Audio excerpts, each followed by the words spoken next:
Si tu es progressiste, que tu aimes le kung-fu, les clés de bras, l'UFC et les princesses qui font des retournées avec des gros front kicks dans la tronche en déplaçant des mâchoires sur le côté avec une gerbe de sang en synthèse, eh bien, ce film est fait pour toi.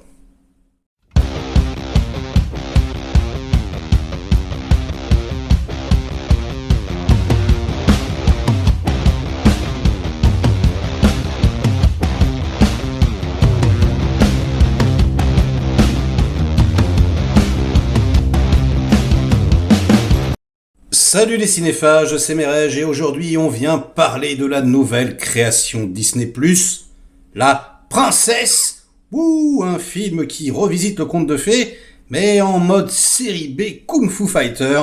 Ouais, faut pas faire chier la princesse, sinon elle te colle un gros coup dans la gueule, un bon front kick, elle fait des saltos, des prises de MMA, elle te défenestre, elle te pète les doigts, les rotules.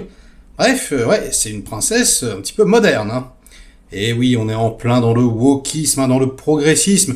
Parce que oui, même si les princesses n'étaient pas du tout sous-représentées dans le paysage cinématographique mondial, et particulièrement sur Disney, c'est quand même la maison mère des princesses, les princesses badass, elles étaient quasiment invisibles. Donc merci de remettre en lumière cette espèce de princesse qui casse des gros culs. En plus de ça, le père de la princesse, le roi qui vit dans une énorme tour, comme ça toute la famille vit dans une très haute tour, un château tout en longueur, il adore les étrangers. Et du coup, au lieu de leur faire la guerre, il leur dit « mais venez chez moi mes chers compatriotes ». Et donc du coup t'as des noirs, t'as des chinois, etc. T'as même des gros, j'ai peut-être même vu un nain quelque part. Et ce United Color of Benetton Family s'amuse très bien. Et tout autour, ils font des jaloux, quoi. Voilà, et Dominic Cooper, vous savez, ce méchant, là, cet acteur, enfin, je sais pas comment l'appeler, cet animal sauvage, lui, il est pas content. Il se dit, mais qu'est-ce que c'est que ce roi progressiste, là? Qu'est-ce qu'il fait? Normalement, les étrangers, il faut les égorger. Normalement, les princesses, il faut les épouser. Et lui, c'est ce qu'il veut faire. Il veut épouser la princesse. Voilà. Il veut se libérer un petit peu de ses chaînes, de ses contraintes et devenir le roi à la place du roi. Voilà, c'est un peu ça le plot.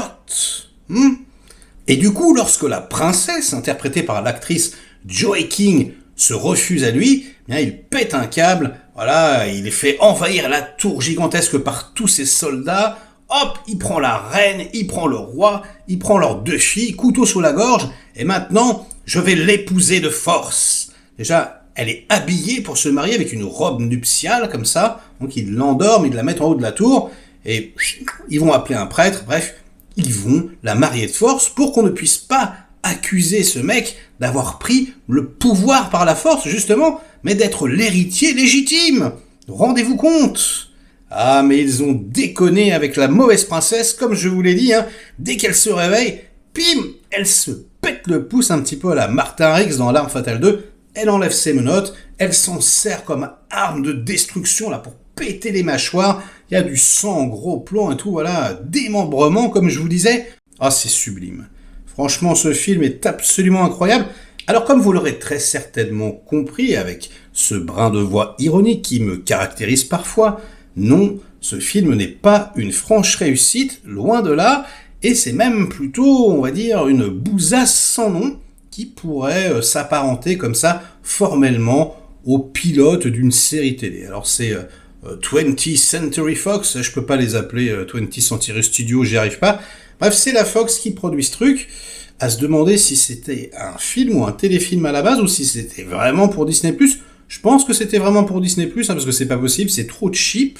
Et franchement, c'est dommage, parce que le concept de base est plutôt agréable. Franchement, une princesse, dans la plus grande tradition, qui casse des gueules, moi j'aime bien ça, en plus avec des retournées complètement anachroniques, vraiment, comme je vous le disais, du MMA, du kung-fu, etc.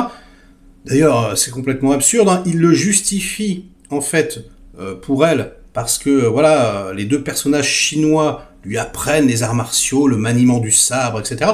Pourquoi pas, on peut, s'imaginer que oui, le roi est sympa, oui, il fait venir, des artistes martiaux chez lui. Oui, la fille se lie d'amitié avec eux et apprend les arts martiaux en secret, pourquoi pas.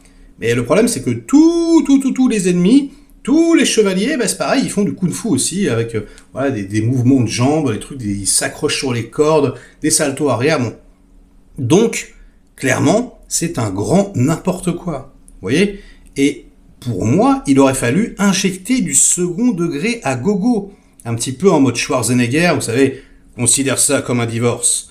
Voilà. Ou je ne sais pas moi, le mariage est annulé. Voilà, il aurait fallu qu'il y ait beaucoup de petites répliques, de petites choses comme ça. Alors que là, ça se prend quand même vachement au sérieux, j'ai trouvé. Hein. Surtout le méchant et puis la méchante. Hein. Ah là là, Olga, que j'adore, hein, qui se retrouve encore dans des productions absurdes. On sait pas trop, sa carrière, c'est trop bizarre. Et là, elle est en surjeu de ouf. D'ailleurs, tous les acteurs, absolument tous, hein, sont en roue libre totale. Surjeu plus, c'est insupportable. À l'exception de l'héroïne principale, la princesse, qui arrive à tirer son épingle du jeu un tout petit peu, même si, franchement, elle est très mauvaise quand même. Hein. Bon, et puis, formellement, c'est la cheaperie à tous les étages. Ah, c'est le cas de le dire, hein, parce que vraiment, c'est une tour, hein, un petit peu à la jeu de la mort, Bruce Lee, comme ça. Elle doit descendre de la tour.